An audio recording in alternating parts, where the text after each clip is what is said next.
Our next guest made an incredible sacrifice for their husbands who were wounded in combat while serving our country. With us today to talk about the dual roles, in fact, the many, many hats that they wear, being wives and caregivers and parents and so many other things. Andrea, Simone, and Betty Easley are here. Welcome. It's such an honor to have you with us. You're the silent heroes that don't get recognized enough, if you ask me. Andrea, I want to start with you. Your husband, Tony, he was an Air Force officer. He was on a search and rescue mission, shot down, has experienced severe brain trauma, amongst many, many other injuries. What is it? I want to know what it's like for you as a wife. Here comes your husband back home, Right. and now you welcome him in and you take care of him. What is that role like?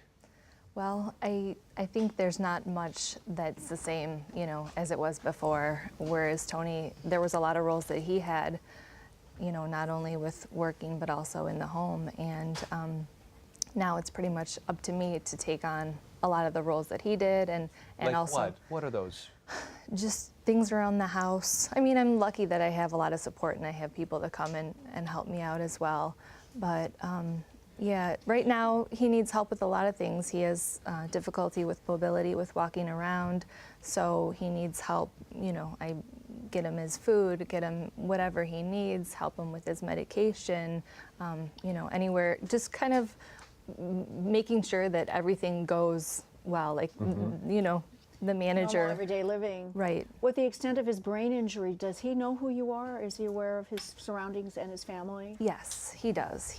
Thank God he remembers his family and he's able to communicate and understand what people are saying to him, so I do. And how long has this been for you? How long have you been taking care of Tony? He was injured June of 2010. Okay, so this has been over 4 years. This is a marathon for you to do. How are you holding up? Do you get the support you need doing this? I do have a lot of support. I have support of family and various organizations, Easter Seals being one, and yeah, I'm so thankful to have the support network that I have. It is a challenge as well because I'm not able to always do the things that I want to do. It's not often that I have, a moment to myself. Okay, all right. Betty, I want to ask you, so your husband, Greg, was injured with an IED. Yes. And suffered many, many injuries, which physically he's recovered from, at least from the outside looking in, but still deals with PTSD. Yes. What is it like for you? Because it's a different sort of thing than the brain tumor, brain injury. What are you faced with day in and day out? Day in, I would say fighting the invisible wounds of war has been my biggest challenge as a wife and as his caregiver now. You can't really fight what you can't see. Well, that's what's been said. But the last 4 years, I beg to differ.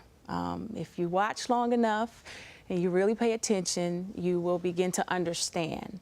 And you can't always assume, I've learned that. But the invisible wounds of war have been our biggest fight ever, the biggest fight of my life, with keeping my family of 8 together. Wow, what do you see? You said if you look long enough. Well, what is it you see? He was undiagnosed for 6 years, and I always saw something. His behavior was different. He suffers also from TBI in addition to the PTSD. What is that? That's the traumatic brain injury. Okay. Oh, okay. So how does it manifest his behavior? How does that? He has behavioral issues like memory, concentration, like to sit and have a conversation with him, you may notice he drifts off. He's like not really, you can't keep his attention long. He gets frustrated easily. I do, of course, it's the same here. I do all of the household, the schedule. I keep a calendar with me at all times. I advocate for him at the doctor's. We have to give him nebulizer treatments every 4 hours because he has now breathing problems where he can't breathe, and we're constantly going into the hospital to get him on antibiotics to get him breathing. Well, who helps you? Who helps me and my family? Yes. There's no help in my family. We have the 6 children, and they have been learning and watching, and they put their hands to the plow as they can to help their daddy. What can I ask you? When you both, and this is directed to both of you, is it the same person you married that you took vows? Is that person still there after everything they've gone through? Or do you feel, in some levels, a stranger has returned home? Yeah, for me that is a difficult struggle because there's parts of my husband Tony that are the same, and there's a lot of parts that are very different. So Like, that's the most difficult part for me. what's of this missing? injury. What's no longer there, or what has changed for either of you? For me, it's I'm his wife. We've been together 20 years, but as of 4 years ago, I also became his caregiver. So for Greg, I had to realize that some days he just needs Betty, his wife. He does not need that caregiver coming in there talking about those medicines. Let's go get on that walk. He needs his wife. And I have to, you know, remember those days when we first met and he was courting me. And I have to always remember that I'm still his wife, even though I'm his caregiver, providing him daily care every day. I'm still his wife. What do you do for you, and do you have when you have time for yourself? If you do have time for yourself. I like to get out and walk. I do like to just take that time to just get out. I run every morning, 6 days a week, so I found a great sense of peace in that. Yeah. You know, I look at both of you. You're so young. You're so beautiful. You have families. A lot of people don't think like this is going to be for the rest of your lives. This is the role that you have stepped into, and you can't just take this off. Right. What do you want people to know who are watching as we honor our veterans? What do you want them to know? What do you want to resonate with them about others like you that are there day in and day out for those who have fought for this country? Right. I think for me, one of the biggest things is, you know, what we see in the media is that the soldiers are coming home, the troops are coming home, but what we don't always realize is those severe wounds are everlasting, and it's not only just the veterans themselves, but their families and the communities that are impacted by the injury.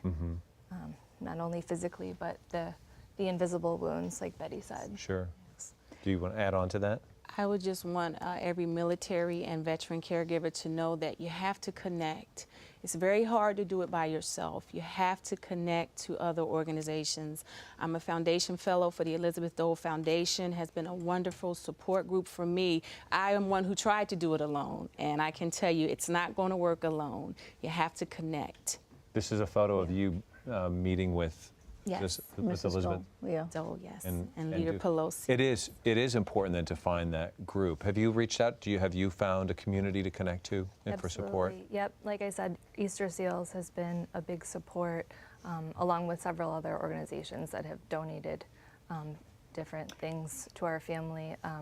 You know, with Easter Seals, there are support groups for my husband and myself, and they also helped in the training process of, there's a program that helps to train caregivers who are taking care of their. Well, we're encouraged everybody here to get in touch with the Elizabeth Dole Foundation and also Easter for Seals. Easter Seals as well. So And we if you also wanna hope help. that our conversation and you opening a window into your personal lives, thank you very much for that, puts a little light at the end of the tunnel for others who Thank you. can step up and just make a little bit of difference that can make a world of difference in your life. So thank you so very, very much. Again, ElizabethDoleFoundation.org is a place to go. Also, EasterSeals.com. All right, stick around. We are coming right back.